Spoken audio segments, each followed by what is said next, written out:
Good morning, everyone. It is actually currently for me 8:30 in the morning on Friday, March 19th, and I am pre-recording this today because although I am in the office, I will be scooting out at noontime to go watch my son's hockey game in Newburgh at 12 o'clock, and then I will be back in the office around probably 1:30. So I wanted to just get this pre-recorded so that you all would have information today for Wednesday. I'm sorry, for Friday. So before I get into any of the details of announcements today, I just want to mention that it's very windy today, and it's been windy on and off, this entire week.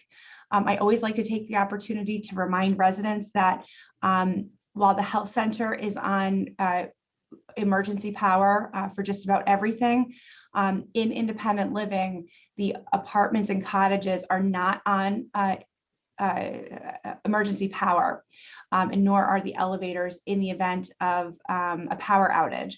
So it's very important that if you live in independent living, that you have a couple of things always handy. Number one, obviously a battery powered light source like a lantern or a flashlight, and you should always know where that is. You should also have a fully charged cell phone handy if you utilize a cell phone. So anytime we have an opportunity for potentially, high winds or some kind of a storm or power outage, I would always encourage you to make sure that your cell phone is charged, just in case we do lose power. And then the last thing that's most important is that if you live in independent living and you rely on emergency power for any kind of life-saving device, for example, if you're on an oxygen concentrator or you rely on a CPAP or a BiPAP at night to sleep, we must know that. And so please call the concierge and we'll add you to the list of folks that rely on emergency power. And also, if you do live in independent living and you are not able to ascend or descend a set of stairs and you do not live on a ground floor, we also need to know that. Very, very important. So please contact concierge because those are the things that we need to be able to notify emergency responders of if we do have some kind of an emergency. We'll put some of that always, periodically in the Chanticleer and so forth. Let's see. So I've got just a few things to go over, and then I'm actually going to read through the memo that I issued on Wednesday because although it has been issued, it was quite lengthy and a number of you have asked questions about it. So I will read through that and just answer some things as we go. Related to just a few things for the calendar and independent living. We are going to be holding our first ever management-led new resident orientation on Wednesday. That will air at 2 p.m. And actually, we're going to be giving invitations out to the most recent residents based on move-in dates and how many people we can fit in the pack. So later today, we will be putting together those invitations, and we really would like all of the people that have an invitation to please try and come in person to the pack at 2 p.m. on Wednesday. And we will be asking you to bring your resident handbook. You should have all received a copy of this when you moved in. We will probably have some extra copies, but they're quite lengthy, and we prefer not to waste the paper printing an extra copy. So if you are a new resident that's moved in within the last year or so, most likely you will get an invitation from us. We're going to be working our way back. We do have limits on how many can be in the pack at a time, but please do plan on bringing your handbook and something to write with, because we are going to be actually referencing the handbook as part of our orientation. The plan is that each department head will be given approximately 10 minutes time to take you through the most important policies in the handbook, the most important things that they want you to know about their department, how to reach them, and so forth, so that you can take notes, and then you'll have a few minutes for each department head to ask questions. We're trying to keep this to 90 minutes or less, and there's a lot to cover, but this will be recorded and it will also air on channel 1340 in live time. So although the new residents will be invited to come and join in the pack, any resident or anyone that's watching Channel 1340 certainly can enjoy it as they want. And also it will be available on our YouTube channel. So we're really excited about this. This is a new approach to how we're going to be welcoming residents. And this is in conjunction with the Welcome Committee and some ideas that they've had. So this is really exciting for us. The next thing I want to mention, and I'm going to keep reiterating this, as more and more people have been out in the community, certainly as more people have been going outside and interacting with folks, it's really, really important that everybody wear your mask properly at all times. So just as a reminder, the proper way to wear a mask is to completely cover your mouth and nose so that you can't see your nose or your mouth. And it should be a nice tight seal everywhere. So that's the right way to wear a mask. And so especially when you're out in common spaces or you're with other people on campus, please wear your mask properly. We are getting a lot of reports of folks not wearing their masks at all or wearing their masks like this. That doesn't do anything because your nose is still exposed. So please wear your mask fully covering your nose and mouth. And if you have any concerns about the masks that you have, maybe they're uncomfortable, they don't work with your glasses, they don't work with your hearing aids, please talk to any nurse on campus, whether it be Mary Jo or now Angel in Independent Living, or any of the nurses in the health center, and they can help you figure out if we can provide some solution to that. We still have visiting opportunities available throughout the campus. So if you live in the health center or you're the loved one of someone in the health center, you can call our receptionist at 845-256-5910 to make a visit appointment. And if you live in independent living, you can do the same with our concierge at 845-256-5600. Both, are based on scheduled appointments. We do have the ability to schedule compassionate visits outside of those times if there's an end of life situation or an emergency, but everything should flow through those two desks. So please go ahead and make a phone call to make an appointment for visits. The last thing before I get into reading the memo is that this is just a reminder, and we will cover this in new resident orientation next week, but if you live in independent living and you're going off campus for any reason overnight, we need to know. This is historical and this precedes the pandemic, but the reason is because, well, there's a number of reasons. We need to know if your apartment or cottage is vacant so that in case of an emergency, obviously we can keep an eye on it, but primarily because we do a nightly courtesy check for safety for all independent living residents. And if you don't notify us that you're away, and we call your place and you don't answer that evening, it's going to set off alarm bells here at the community. We're going to knock and then enter your home to check on you, and most likely you're actually away. So please make sure that if you are leaving campus overnight, that you do let us know, and you can do that by letting concierge know. And then as you'll hear in my memo, and as you've seen already this week, there are different return to campus protocols depending on what you've done, and that is new related to the pandemic. So without further ado, I'm going to go through the March 17th update memo. As you can see, if you look at the memo, I did indicate that I do get a lot of requests to keep memos to one page front and back with as large a font as I can utilize. And normally I'm able to do that, but then we use supplemental sources of information, including these YouTube videos and the Chanticleer, to fill in blanks that can't fit on the front and back of a single page. So it's important to access information from all of the sources. But in this case, there was so much information that I did actually do the rare 2-page back and front memo. So this is a little bit more lengthy than usual. And I'm just going to kind of go through it and, of course, invite you to ask the questions of us that you do have. So this starts out for the health center. And this was dated on Wednesday. And as of then, and still through today, there are no changes to any of the protocols in the health center at this point. We were hoping that the state was going to relieve some of the recommendations and requirements related to visitation.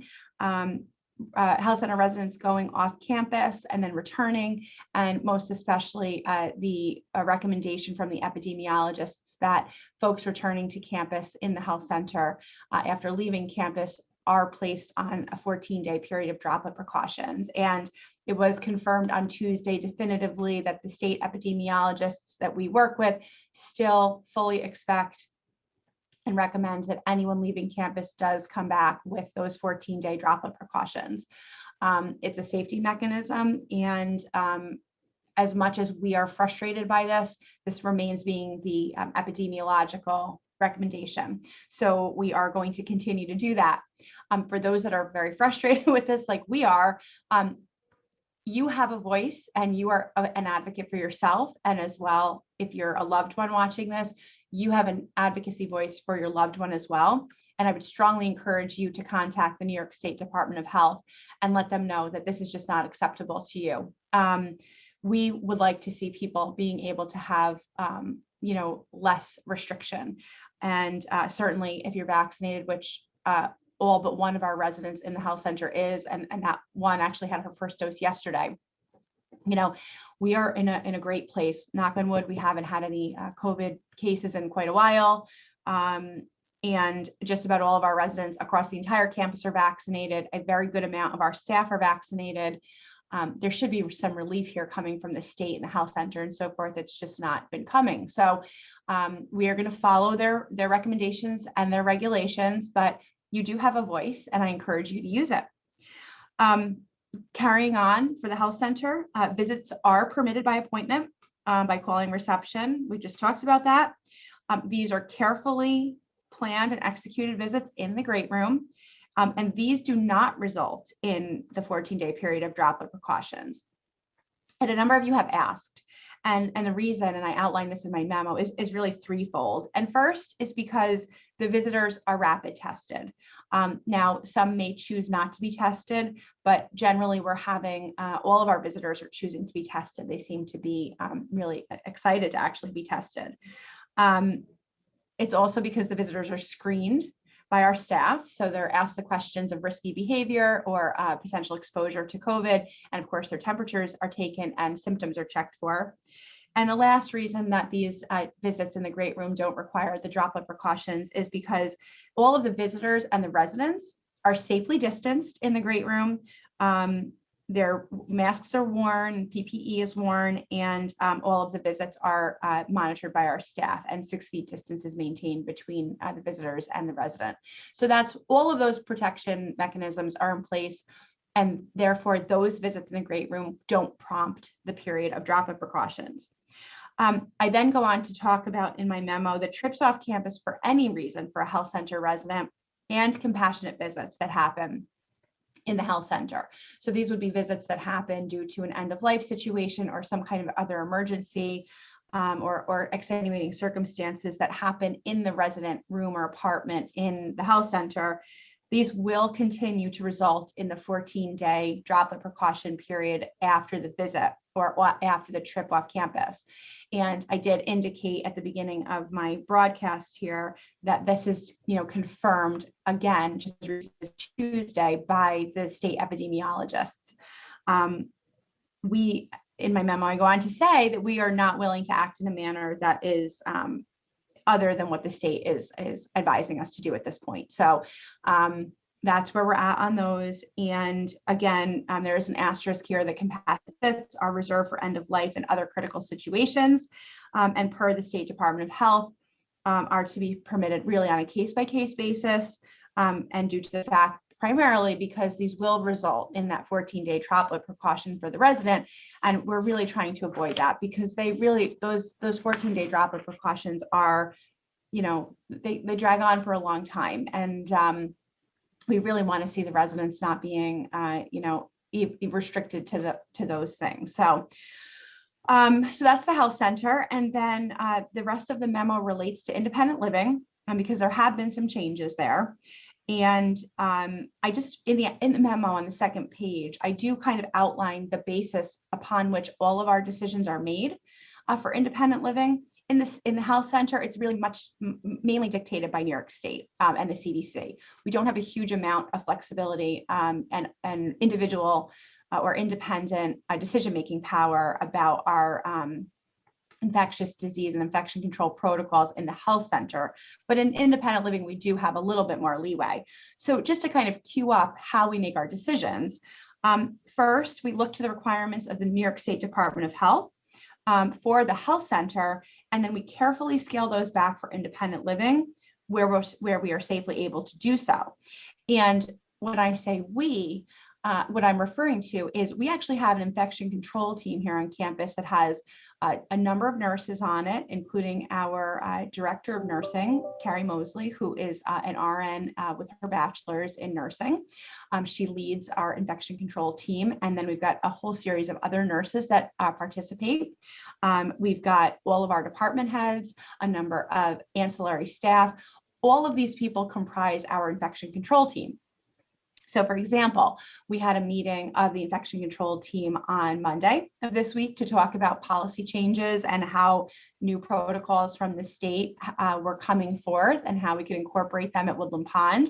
And this is how our decisions are made. And in order for a policy on campus to change, that group, which is close to 24 people, has to come to consensus on, what we're going to do. So there are no decisions that are made by a single person by any means. And we're very careful to make sure that we're taking into account all available source data and especially focusing on science. So that's how the decisions are made. The next underlying premise for all of the decisions that we are making for independent living is really quite simple. There continues to be no widely accepted published data that indicates that being vaccinated prevents contracting and transmitting COVID. The vaccine does serve to reduce serious illness, hospitalizations, and death, but until or unless science comes out that says that someone that is vaccinated does not carry COVID or is not able to contract or transmit the virus, we have to assume, and we are assuming, that everyone is a carrier. So we are desperately hoping that science comes forth, but those studies just have not come forth yet. I believe that many of them are underway, but until that science comes out that says, yes, if you're vaccinated, you cannot contract and you cannot transmit COVID, we have to assume that what that vaccine is doing for you is protecting you from becoming very sick if you do contract COVID. So that's another underlying premise. The next, which is probably the most important, and I can't emphasize this enough, every person at Woodland Pond that is a resident is considered to be high risk. That's just unfortunately the fact of the matter, and that's per the CDC guidelines and at every measure of how you're looking at folks with communicable illness and things like that, simply because of the age of our residents. This is a 62 and over community, and plus a number of residents have health chronic conditions, health comorbidities.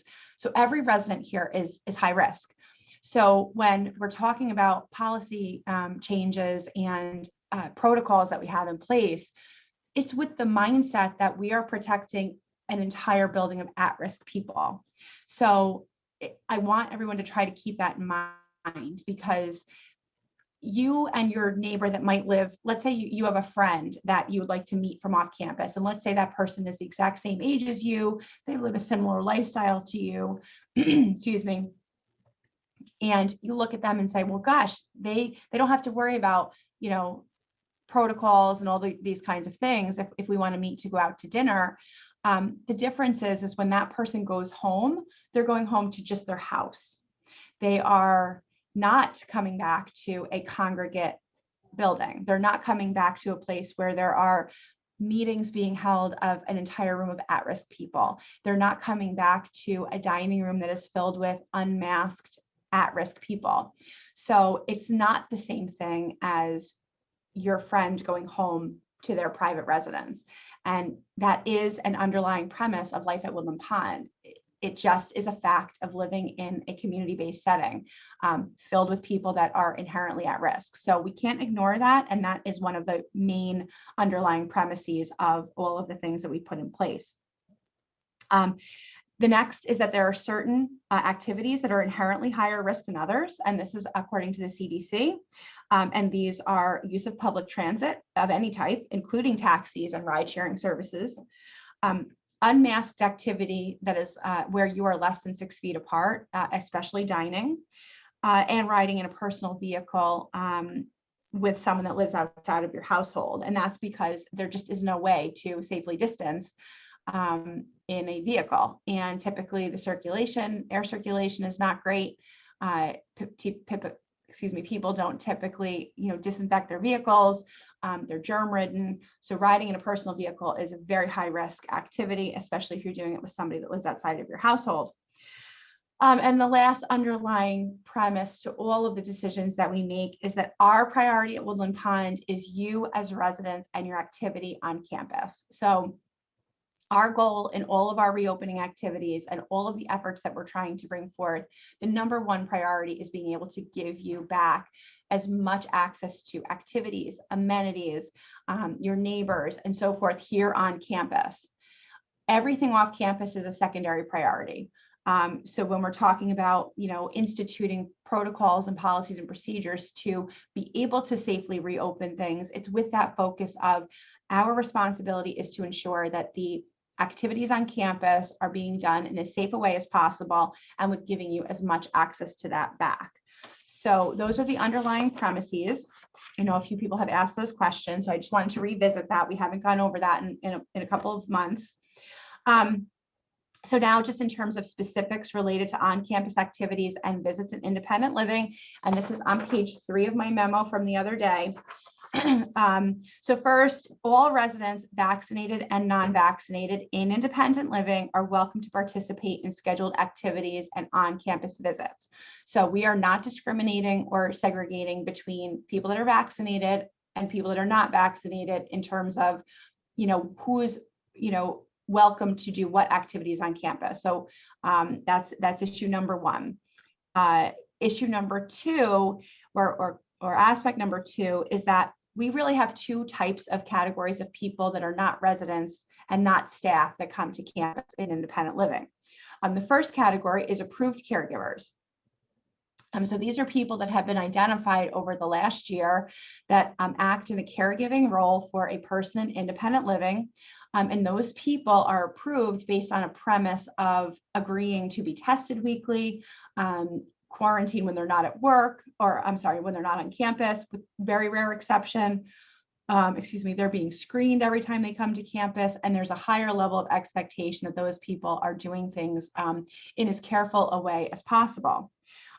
So those approved caregivers right now are continued to be welcomed on campus with the same protocols as always, which are a weekly PCR test required here, either on site or off site. And for those that have asked what a PCR is, that's the standard nasal swab that we send out to the lab, and it comes back a couple of days later. Those are the most reliable, and that's the standard type of test that we like to utilize unless there's an urgent situation. Those approved caregivers may come and go freely in their role as a caregiver, and no appointment is needed. So I just want to make sure that if you are a resident that has an approved caregiver, that you know that you don't need to call and schedule that through the concierge. So those people can just come and go. The approved caregivers will continue to be screened at concierge upon arrival each day, and they certainly may take you to and from appointments. That's the whole purpose of an approved caregiver. Now, that is juxtaposed with visitors, and we are now welcoming visitors to independent living from all of the states in the United States. New York State has changed its travel guidance just this week, and we are now welcoming folks from all of the states. It's just depending on where they're coming from and how they've arrived, and if they're vaccinated or not, there are different protocols in place.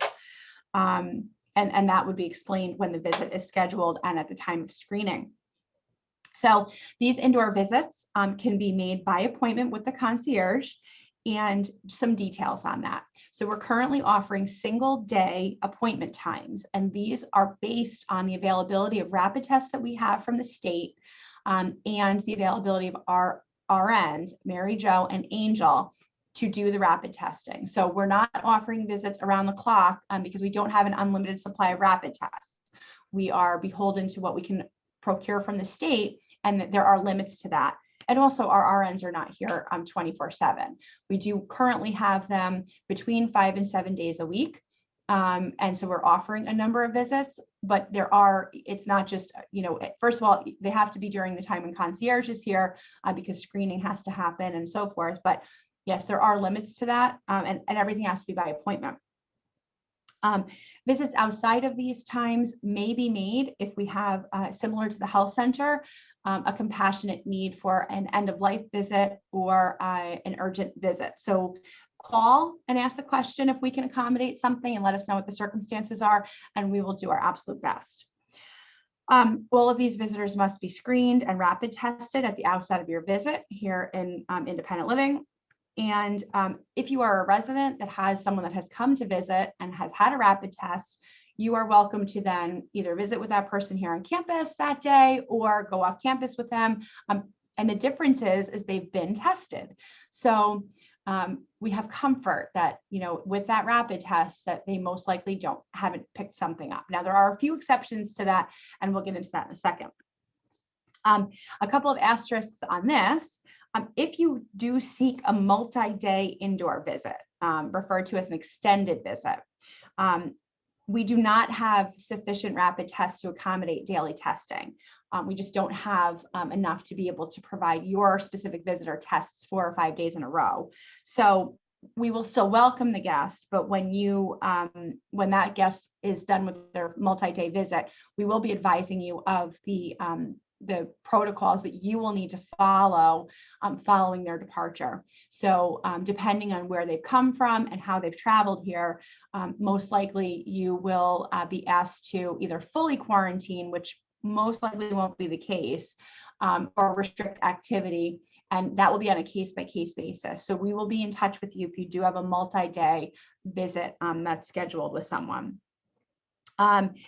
And then the same protocols will actually apply to any resident that has a visitor that's come in on any kind of mass transit, whether they're vaccinated or not, excuse me, or whether you're vaccinated or not. And the reason for that is because mass transit of any type is a high risk activity and can certainly cause the contraction of COVID or any other communicable virus. The challenge is that somebody comes in, let's say off of a bus, and they take a cab to get here from the bus station. We're going to rapid test them. They're going to test negative, but it's entirely possible that they contracted COVID on that bus. They tested negative here. We let them go to see you. And then a couple of days later, they test positive because the virus has had a chance to incubate. So we have to just take all of those risks into consideration. So we will give you specific instructions if you do have somebody coming in off of mass transit. Just a note that outdoor visits are available with no appointment and no need for rapid testing. No entry to any part of the building on campus is permitted, and 6 feet distance must be maintained. Vaccinated persons with vaccinated visitors that are all more than 6 feet apart outside can feel free to take off your masks. There is a section here on return to campus protocols for independent living, and I'm just going to buzz through those. But what I would ask of all of you is please get this memo out and keep it handy. And just refer to it. We're going to refer to it when we're talking to you on the phone or in person. We all have copies of this, and we're going to circle or refer to the different scenarios that are here. So there are sections here on what to do if you've gone off site or you're dining off campus with a party that's vaccinated and you're vaccinated. There's a section on off-site dining where someone in your party or a visit to someone off-site and that person is not vaccinated, or one of those persons is not vaccinated, but you are. There's a section on what has to happen there. And then there's a whole section on what happens if you are a resident that's unvaccinated. And then there's a section that is very important. And I do have a 9 o'clock appointment. So I do have to hop off, but I just want to read this one section word for word.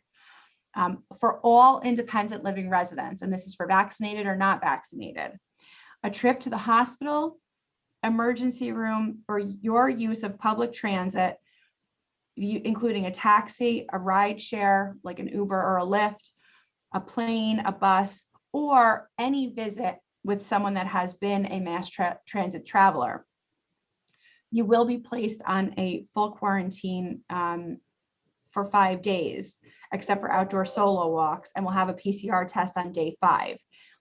With a negative result, you will be able to resume all on-campus activity.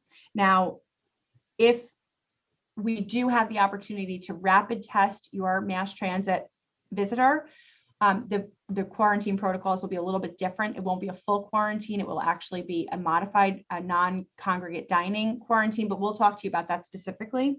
And just one more note, Woodland Pond buses do not count as mass transit because we do full infection control.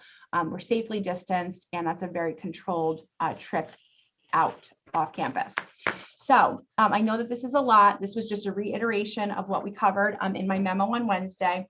But the most important thing is that if you have questions to ask myself, Sarah, Mary Jo, Angel, Angel will be here through the weekend this weekend. This is her weekend on campus in independent living. Her office is next to Sarah's. So if you happen to be around and you'd like to meet Angel, the new RN that's coming over to help us from the health center, please do. She's excited to meet everyone. And I will see you guys all next week. Thank you.